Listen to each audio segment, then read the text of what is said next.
Welcome back to Faces of Parkinson's. I'm Robert Cochran, your host, and today I am joined by a friend down in Houston. Her name is Allie. Allie, how are you? I'm doing great. How are you? I'm doing really well. I am very glad to get to know your story, and this is one of those interesting things of doing Faces of Parkinson's. I figured I would have known about you a while ago. The more I learned about you, the more I thought, how did I not know about Allie? So I figured if I don't know about you, maybe a lot of other people in the community don't yet, and they should, because you've got a very interesting journey. Thank you. Well, let's start off with your diagnosis, which was in 2014, but from what I understand, you felt you had a tremor for about 6 years before that? About 5 years before that.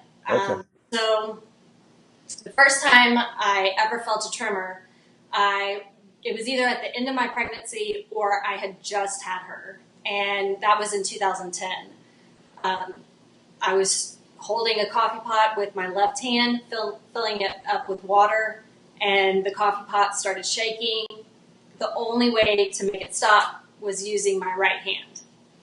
And I thought, that's weird. And about 2 weeks later, it happened again. And from then, it progressed to a very slight tremor, but a tremor at pretty much all times. I wasn't really able to hide it anymore. What did you think when you started to get a tremor? Did you have any idea it was Parkinson's at first, or how long? I mean, obviously the diagnosis took 4 years, but how long did it take you to start connecting the dots? Because you probably, I'm guessing, did you know it before you got 2014? You had sneaking suspicions that this was it, or were you blindsided? I was completely blindsided. Really? Okay. December 23rd of '08, so taking you back before my tremor ever started, I was in a head-on collision. Oh. We hit a patch of ice in Missouri visiting family, and I hit my head on the dash. My seat was pushed all the way forward in the single cab pickup.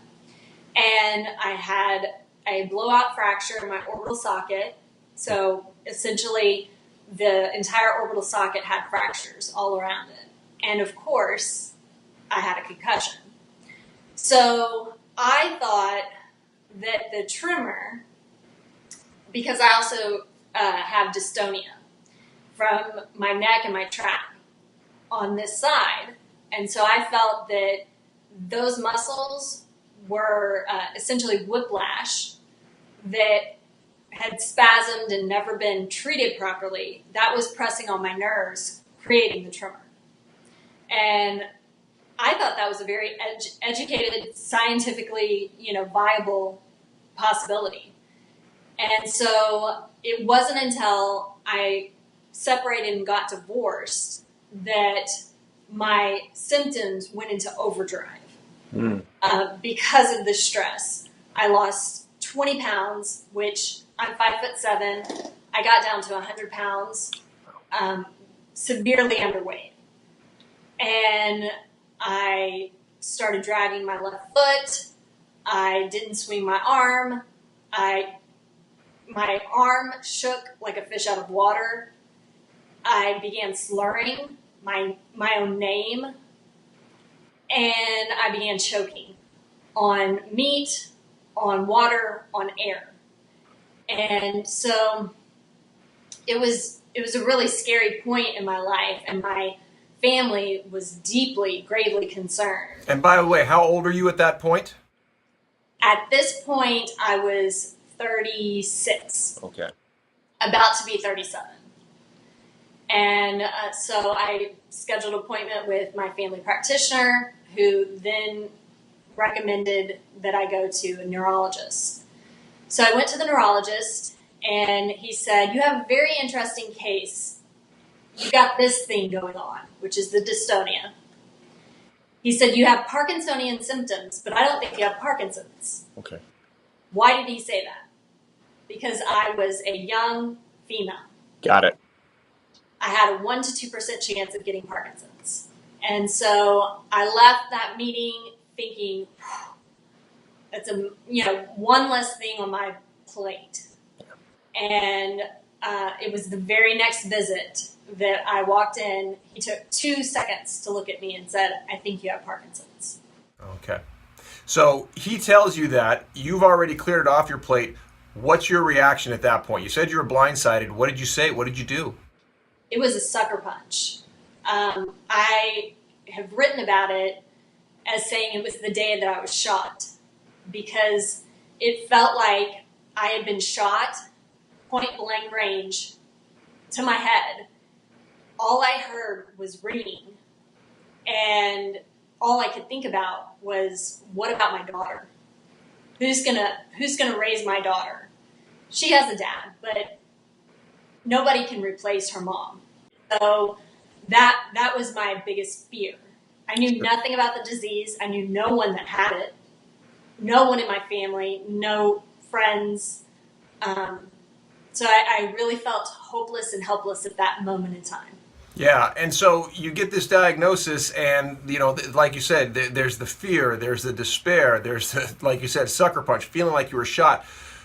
It seems pretty typical in this journey, from what I've heard, that people at this point, my dad's been diagnosed for 17 years, and that's my personal journey with him. But from talking to a lot of other people with Parkinson's, there's the divide between how did I get this, and then saying, well, how do I deal with it? And you seem to have to kind of step into a different level of acceptance about it.